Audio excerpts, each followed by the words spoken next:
I was standing in my childhood living room when my father slid the disownment letter across the coffee table. His face was stone. My mother sat beside him, her pearl necklace catching the afternoon light, her expression colder than I'd ever seen it. "You're no longer part of this family, Natalie," my father said. His voice didn't waver, didn't crack, like he'd rehearsed this moment for weeks. I stared at the legal document, my hands shaking. Disowned. The word felt heavy and sharp at the same time. Why? My voice came out smaller than I wanted. My mother sighed, adjusting her bracelet. "You chose that man over your family. You chose poverty over legacy. We didn't raise you to be ordinary." That man was James, the carpenter I'd fallen in love with, the one who built furniture with his hands and lived in a 2-bedroom apartment. My parents hated him, not because he was cruel or dishonest, because he wasn't rich. Behind them, I saw my brother, Carter, leaning against the doorframe, arms crossed, smirking. He didn't say anything. He didn't have to. I looked around that room like I was seeing it for the first time. The crystal chandelier my mother imported from France, the mahogany furniture my father custom-ordered, the family portrait on the wall with me smiling in a designer dress I hated. Everything in that house screamed money, and I'd just been told I was too poor to belong. My father stood up, straightening his tie. "Your trust fund is revoked. Your name is removed from all family accounts. You're on your own." My mother added, "Maybe struggling will teach you what we couldn't." Carter finally spoke. "Good luck surviving on love, Nat. Let me know how that works out." I wanted to scream, to tell them I didn't need their money, that I'd rather be broke with James than rich and miserable like them. But I didn't. I just stood there, feeling my world collapse, while they watched like I was a failed business investment they were cutting loose.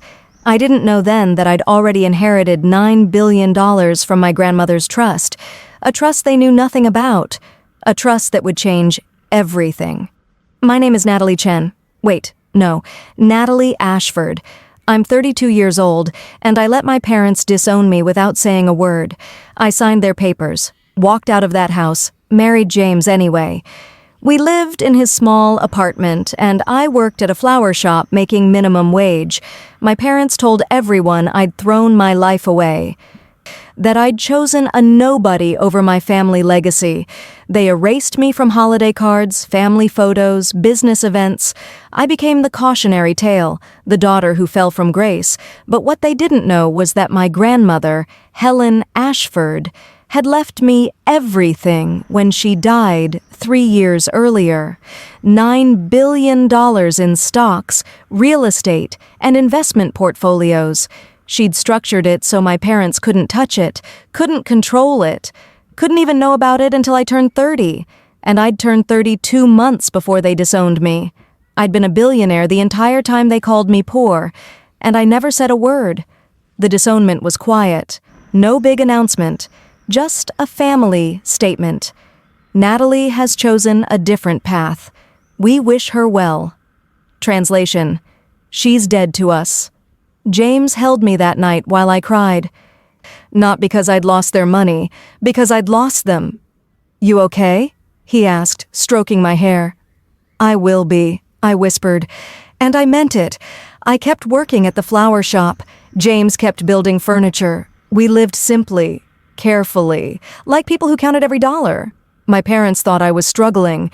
Carter told people I was barely surviving. My mother's friends whispered about me at the country club. Such a waste. She could have had everything. I heard all of it through mutual friends, and I let them believe it, because I wanted to know who they really were, what they really valued, and every day they showed me money, status, appearances, not love, never love. A year after the disownment, I ran into my mother at a charity gala. James and I had been invited by a friend. I wore a simple dress from a department store. She wore Chanel. She saw me across the room and her face tightened. She didn't come over, didn't acknowledge me, just turned away and started talking louder to her circle of friends. I heard her say, "Some people are content with mediocrity." James squeezed my hand. "We can leave." "No," I said quietly. "I'm fine." I wasn't fine, but I was learning something important. My mother cared more about her reputation than her daughter. That night, I called my financial advisor, Preston Hayes.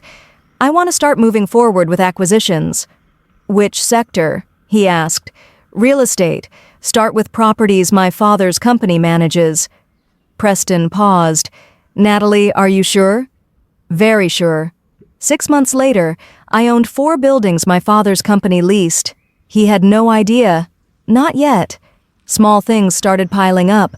I'd see my parents at restaurants, always at the best tables, always loud about their success. Carter got promoted to VP at my father's company. They threw him a party, posted photos everywhere. "So proud of our son," my mother wrote online. "Not our children, our son." I was erased. James noticed me scrolling through the photos one night. "You don't have to look at that." I know, but I couldn't stop. I needed to see it, needed to remember why I was doing this. I started documenting everything, not for revenge, for clarity. Every snub, every public dismissal, every time they pretended I didn't exist. I kept records, screenshots, dates. Then I called Preston again. "Let's expand. I want controlling interest in 3 of their competitor companies." "That'll take about $2 billion, he said. "Do it." Within a year, I controlled more of their industry than they realized. And they still thought I was arranging flowers for $12 an hour. 3 years after the disownment, James and I bought a house. Nothing flashy, a modest 3-bedroom in a quiet neighborhood. We paid cash, but I told James it was from savings and a small inheritance from a distant relative. He didn't question it. He trusted me. My parents heard about it somehow. Carter texted me for the first time in years. "Got a house. Guess you're doing okay after all. Still no real money, though." I didn't respond, but I saved the message. That same month, my father's company started struggling. I heard through business channels that they'd lost 2 major contracts. What they didn't know was that I'd quietly acquired the companies that outbid them. I wasn't sabotaging them, not yet. I was just positioning myself, building leverage, waiting for the right moment, because revenge isn't loud. It's patient, and I'd learned patience from the best, my grandmother who'd built her fortune in silence. My father called me out of nowhere one evening. I almost didn't answer. But curiosity won. "Natalie." His voice was stiff, formal. "Father." Silence. Then, "I heard you bought a house." I did. "How did you manage that on a florist's salary?" There it was. He wasn't calling to reconnect. He was calling to confirm I was still beneath him. "James and I saved," I said simply. Another pause. "Well, good for you. I'm glad you're surviving." Surviving, not thriving, not succeeding. Surviving, like I was barely getting by. "Thanks," I said flatly. "Take care." I hung up before he could say more. That night, I told Preston, "I want to buy the building his company headquarters is in. That's a $70 million property." "I know. And you want him to keep leasing from you without knowing?" "Exactly." 2 months later, I was his landlord. He paid me rent every month and had no idea. 5 years post-disownment, my mother started a blog called Legacy Living. It was exactly what you'd expect. Photos of expensive dinners, tips on maintaining family values, posts about raising successful children, singular because Carter was the only child she acknowledged. She had 40,000 followers. People ate it up. I followed anonymously, read every post, every comment praising her parenting, every word about family loyalty and tradition. She wrote once, "Sometimes you have to cut off toxic branches to let the tree grow stronger." The comments agreed. So brave. Family first means knowing when to let go. I didn't comment, didn't react. I just kept building. Preston called with updates monthly. "You now own 18 properties across 3 states. Total portfolio value, $9.2 billion. "Good," I said. "Keep going." Meanwhile, my mother posted about the importance of legacy. She had no idea I was building one bigger than she could imagine. 6 years after they disowned me, my father's company announced layoffs. 30 people, including some who'd been there for decades. I saw the press release, read the justifications. Economic restructuring. Streamlining operations. Translation, they were losing money. Carter called me. First time in 4 years. Nat, listen. The company is going through some stuff. If you know anyone looking to invest, I almost laughed. I work at a flower shop, Carter. I don't know investors. Right. Stupid question. Just thought I'd ask. He hung up quickly. Embarrassed. That same week, I bought out one of their biggest suppliers. Quietly. Through a shell corporation. They wouldn't know for months. But when they did, they'd realize their supply chain was suddenly more expensive. I wasn't destroying them. Not yet. I was just making them feel what struggle looked like, what being underestimated felt like, what being dismissed felt like. 7 years post-disownment, James and I had our first child, a daughter. We named her Helen after my grandmother. I held her in the hospital, staring at her tiny face, and felt something shift. I didn't want her to grow up in a world where love had conditions, where family was transactional. James looked at me. You okay? Yeah. I paused. I want to tell you something. What? I'm not just a florist. His eyebrows raised. I told him everything. The trust fund, the billions, the properties, the investments, the fact that I'd been secretly wealthy for 7 years. He stared at me for a long time. Then he said, "Why didn't you tell me?" Because I needed to know you loved me without it. He looked at Helen, then at me. I would have loved you in a cardboard box. I know, that's why I'm telling you now. We cried together, not from anger, from relief. 2 months after Helen was born, my mother posted photos of Carter's new baby. Her first grandchild, she wrote. First. Like Helen didn't exist. Like I didn't exist. James saw the post and got angry. You should say something. No. Why not? Because I'm not done yet. I called Preston. It's time. I want to start the acquisition. Of their company? Yes. He paused. Natalie, this is big. Once we do this, there's no going back. I know. Do it. Over the next 8 months, I quietly bought shares of Ashford Industries through multiple investment firms, small percentages, untraceable back to me. By the time they noticed someone was buying, I already owned 37%, controlling interest, the company my great-grandfather built, the legacy my parents worshipped. It was mine, and they had no idea. The board meeting was scheduled for October 15th. My father would be there. Carter would be there, the entire executive team. I told them a major investor wanted to attend. They agreed, thinking it was just another financial formality. I walked into that boardroom wearing a tailored suit, hair pulled back, confident. My father saw me and froze. Natalie, what are you doing here? I sat at the head of the table. I'm the majority shareholder. I'm here to vote. Silence. Carter's face went white. What are you talking about? Preston stood beside me, handing out documents. Ms. Ashford owns 52% of Ashford Industries. As of today, she has controlling interest. My father grabbed the papers. Read them again. This is impossible. It's very possible, I said calmly, and effective immediately there will be some changes. My mother, sitting in the corner, looked like she'd seen a ghost. My father tried to speak, tried to argue, but the numbers didn't lie. I owned the company. How? He finally asked, his voice shaking. How did you afford this?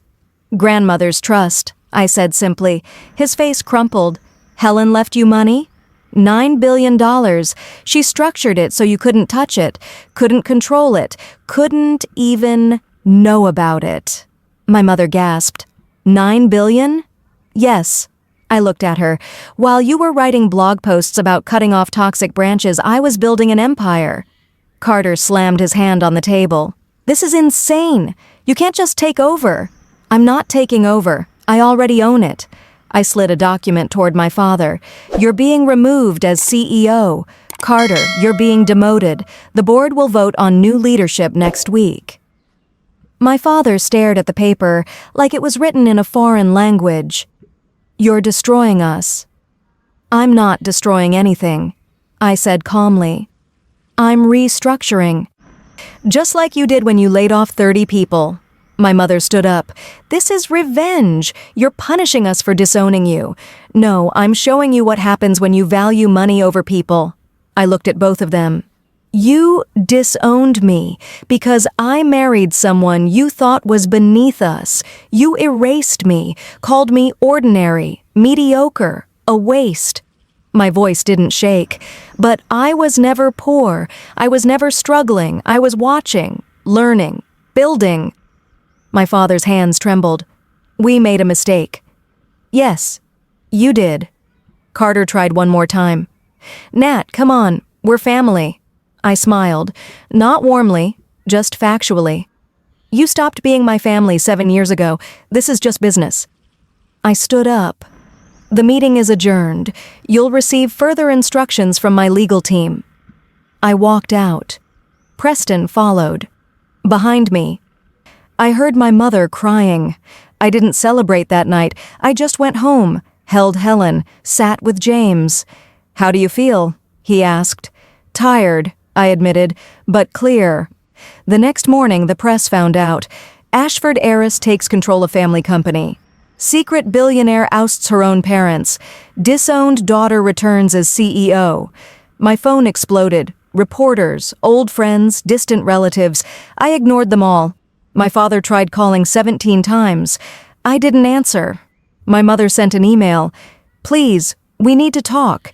We made mistakes. Don't destroy everything we built. I read it once, then archived it, because they didn't build everything. My great-grandfather did. My grandmother did.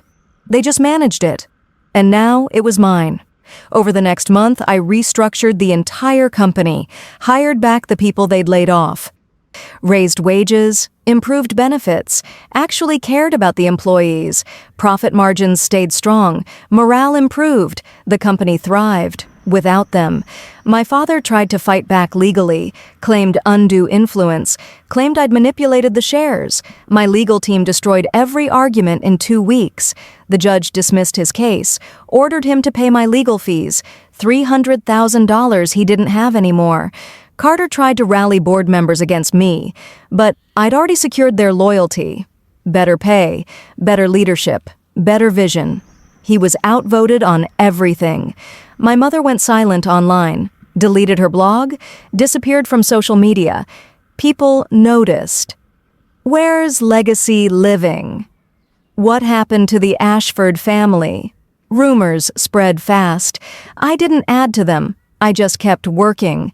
Meanwhile, my parents' assets started shrinking. The properties they owned, I'd bought most of them years ago. They'd been paying me rent without knowing it. Their retirement accounts, invested in companies I controlled. I didn't take their money. I just made sure they finally understood what powerlessness felt like. 8 years post-disownment, my father showed up at my office. Security called first. Mr. Ashford is here. He's asking to see you. I almost said no, but I was curious. Send him up. He walked in looking smaller than I remembered. Gray hair, tired eyes. The confidence was gone. Natalie. Father. He sat down without being invited. I came to apologize. I didn't respond. He continued. We were wrong. About everything. About James. About disowning you. About thinking money defined worth. I leaned back in my chair. Go on. Your mother and I, we lost sight of what mattered. We thought we were protecting the family legacy, but we were just protecting our pride. He looked at me. I'm sorry. It was the first time he'd ever apologized for anything. I wanted to feel vindicated. Instead, I just felt tired. Okay. Okay? I accept your apology, but it doesn't change anything. My father's face fell. Natalie, please, we're still your parents. No, you're the people who gave birth to me. Parents don't disown their children for marrying the wrong person. He tried to speak. I held up my hand. You had 7 years to reach out, to apologize, to realize you were wrong. You didn't. You only came here because I have power now. That's not true. It absolutely is. I stood up. You can keep your positions as consultants. You'll have income, benefits. But you'll never control this company again. He stood too. And Carter? Carter is on probation. If he proves himself, he can stay. If not, he's gone. My father nodded slowly. And us? As family? I looked at him for a long time. That's not my decision alone. That's something you'll have to earn. He left quietly. I sat back down and stared out the window. James texted, "You okay?" "Yeah, I think I am." My mother reached out 3 months later, not by email, in person. She came to the house. James answered the door, looked at me. I nodded. She sat in our living room, holding her purse like a shield. "Your home is lovely."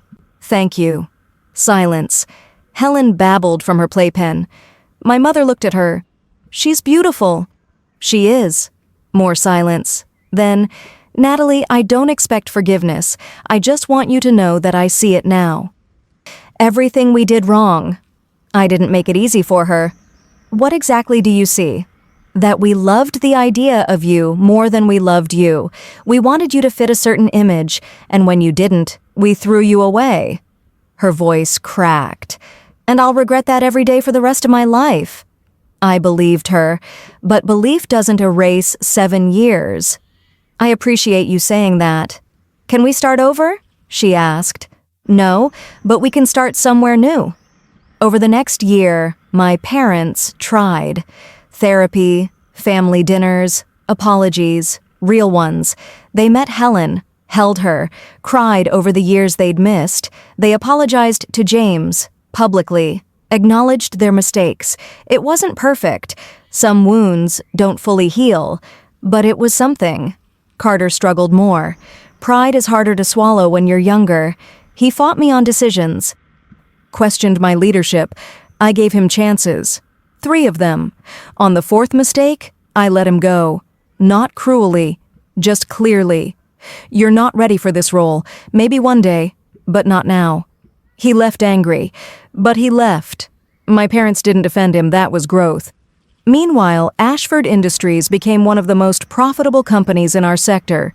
Employee satisfaction hit record highs. We expanded into 3 new markets. I was featured in Forbes. The headline, "The Disowned Heiress Who Built an Empire in Secret." Carter reached out 2 years later. A long email. "Nat, I was wrong about everything. I'm sorry." He said he'd spent the time in therapy, working on himself, understanding why he'd been so cruel.